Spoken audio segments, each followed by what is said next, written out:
Yo, yo, yeah, yeah, yeah, yo, yo, yo, yo, yeah, yeah, yo, yo. Hey, what's up, guys? Schizomanic here. Schizomanic? Yeah, schizomanic. I don't fucking know. I couldn't. My brain cut off for a second. Or the Insane Game Addict, I think was the name I was rolling with for the last couple of episode reviews. This one. So we're gonna talk about Pokemon 2019.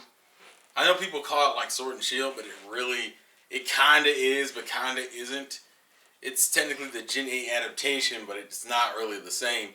Anyways, we're going to talk about Bye Bye Rabbitfoot, right? That's the name of this episode? No? I mean, that's kind of the idea I think it was going for.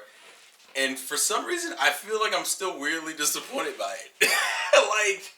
So, the reason why you call it Bye Bye Rabbitfoot, and that's not even a good reference because that's like a reference to the Butterfree episode when I realistically am trying to reference the Pikachu episode from back in like OG Kanto. This is an episode that I know what it was going for, but man, the route we took to get to it just kind of didn't seem like it was worth it. So, if you take the old school episode with Pikachu, I'm going to use this as a comparison because it's obvious it's trying to carry a similar spirit, is that Ash and company ran across like a giant colony of Pikachus, and Pikachu himself was able to fit in / stand out in the group, and he was very welcome and accepted, even going as far as being the key factor to rescue the Pikachus from Team Rocket.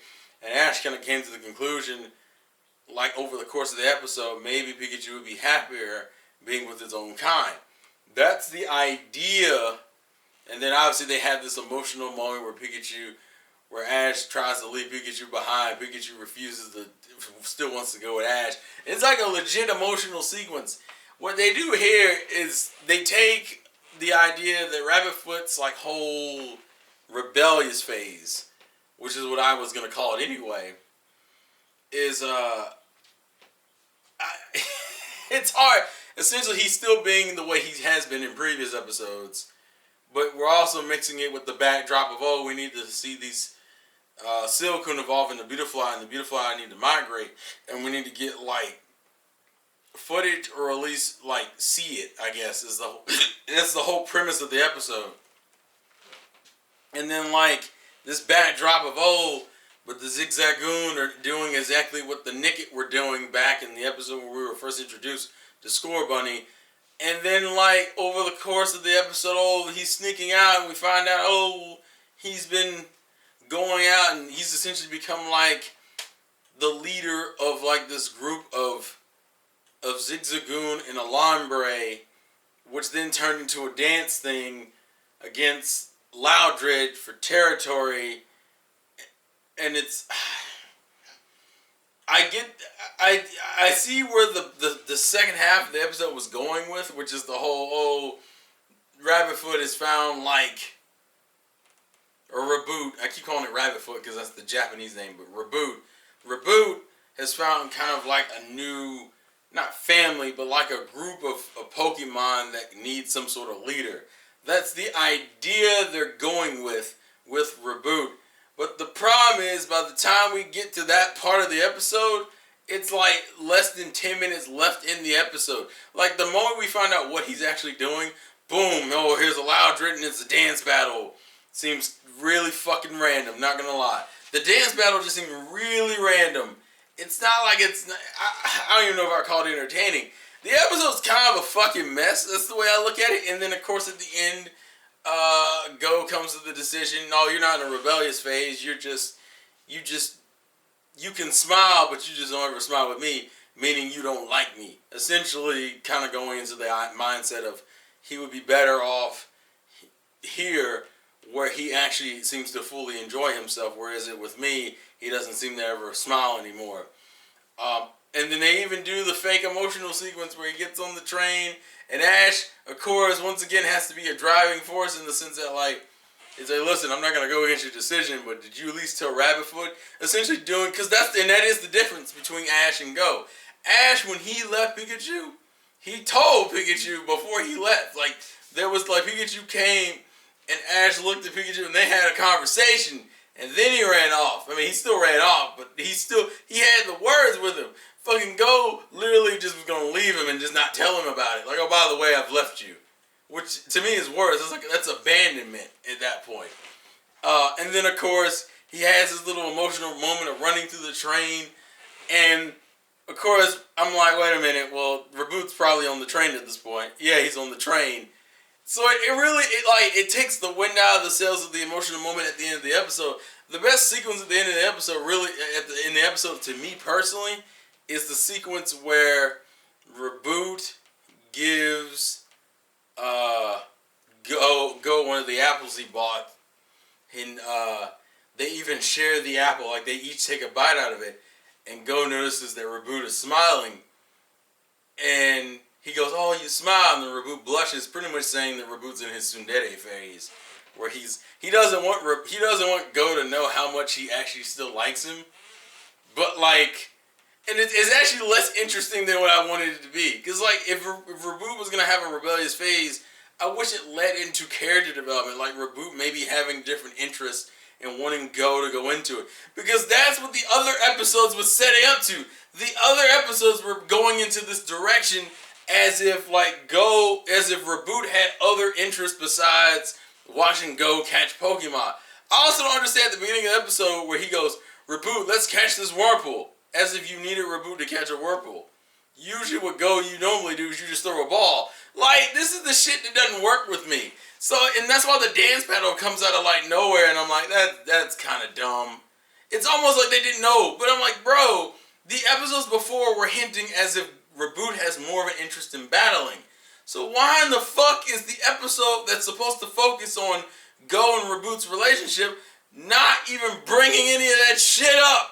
And then you spend half of the episode on this stupid Beautifly thing, which doesn't even amount to nothing because he doesn't even catch anything. And Ash is in the background for the most part and still ends up being the more driving character in this situation. It's so stupid. They even go through their links to do this later with the whole, I tried to sneak out and follow Reboot and I lost sight of it. So Ash has to come with you for you to actually find him. The fuck? Like, it's still a lot of Go's progression and change. It's still so much tied to Ash. And although, like I said, Ash is the best thing about this series, Go, unfortunately, doesn't look like he stands on his own 2 feet because of it. It's like, what?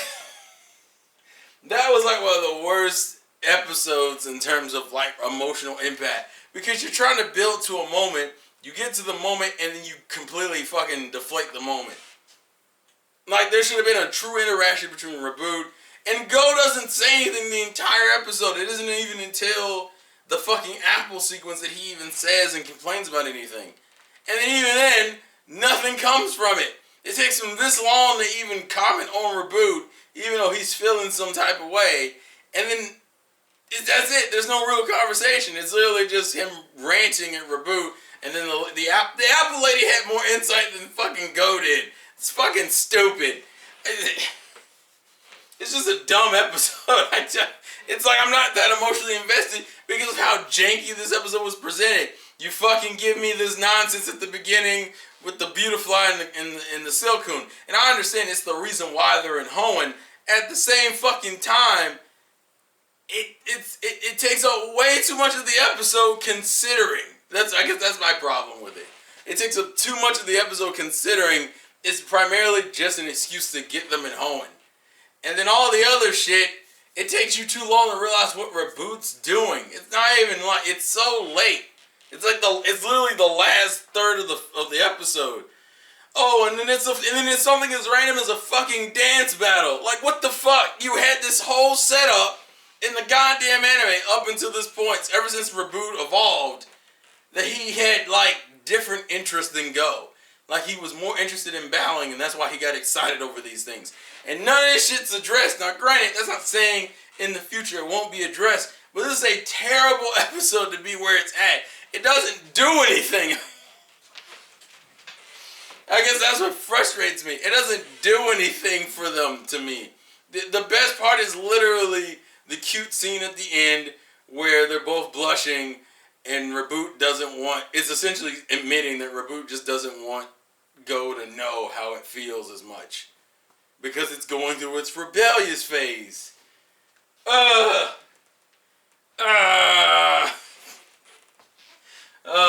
my goodness. I'm so done with this. I just looked at that sequence. And then the next episode is just all of Ghost Pokemon going a little berserk and nuts. And that, oh look, and then of course, it's his Cascoon trying to evolve. So more likely he'll get a bunch of Dustox in this next, it's not even next week because apparently due to the corona and stuff, a bunch of animes have kind of gotten delayed or on break or whatever. So I'm like, well, fuck. I'm like, Jesus Christ, guys. So not even, you don't even get. I think this is like my least favorite episode. The only thing that saves it is literally the very end with Reboot and Go and the blushing. That's literally the best part of the episode. Everything else I don't care about. The dance battle it's just not. It wasn't structured well. I think that was my biggest problem. Like, you can't title an episode So Long Rabbitfoot or So Long Reboot and literally like not even the majority of the episode doesn't even have anything to do with Reboot. Reboot's like a background situation, which is stupid when that's the whole premise of the episode is over Reboot. Why is the premise of the episode more in the backdrop, in the forefront seems to be the fucking Silcoon Beautifly migration? It's fucking, I don't know. I don't even fucking care, bro. I'm done. I don't care. I'm past it. I'm fucking done with it. It's just, I'm about to cut this bitch off. I'm serious. It wasn't good to me. It was poorly paced and poorly handled. Considering the most important part of the episode is literally the very end of it. It's just, I don't know. When you look at other episodes where Pokemon leave, they're usually the star of the whole fucking episode. The Silcoon Beautifly shit takes too much time. Too much. And I get it, it's meant to like put them in situations so we can see more of Reboot and Go's relationship, but like we still don't see a lot of it. I don't know. And then the Wurmple thing in the park still pisses me off. Where he's like, Rabbitfoot, help me get this Wurmple. See, in a normal Pokemon anime, that would make more sense. But because it's the Go anime, this is literally the one anime this doesn't make sense. Because you barely use Reboot to catch Pokemon. Only ones that are insanely strong, and it's usually after you fail to catch it. All you're going to do is throw the ball at Wurmple. The fuck did you need Reboot for? That's why I hate the Go way of handling catches and battling and shit. Because Go should never be in that situation. Unless, and you know what would have made it more sense is if the Wurmple was rejecting the catches. Like if he had thrown the ball once or twice and it had failed, then it didn't usually you call Reboot in because the Wurmple's too strong to just catch normally. That's what you normally do. Here it just seems stupid. I don't know. I'm going to stop ranting. Anywho, leave your thoughts and comments in the comment section below. I was in the home region and I got depressed. Although cute imagery of Loudred. Loudred is a normal line that I don't think gets a lot of love. Usually they're always portrayed as angry, so I like the fact that they're portrayed, even though they're still loud and obnoxious, at least they're like portrayed normal. They're not like the antagonists, they're kind of just the rivals. Also Lombre and Zigzagoon and Whismur and Lotad, so. And then, Silcoon and Beautifly, so. Good mixture of Pokemon representation, I guess. But that's besides the point. Anyways, leave your thoughts and comments in the comment section below. Thank you guys for watching. And then we won't get and then I probably won't do reviews for the next few weeks because we don't know when the anime is coming back. So, when we're going to get new episodes, So, see you later. Man, that's a terrible episode to like begin a hiatus on. Man, I don't like that episode that much. Alright, later dudes. Later days,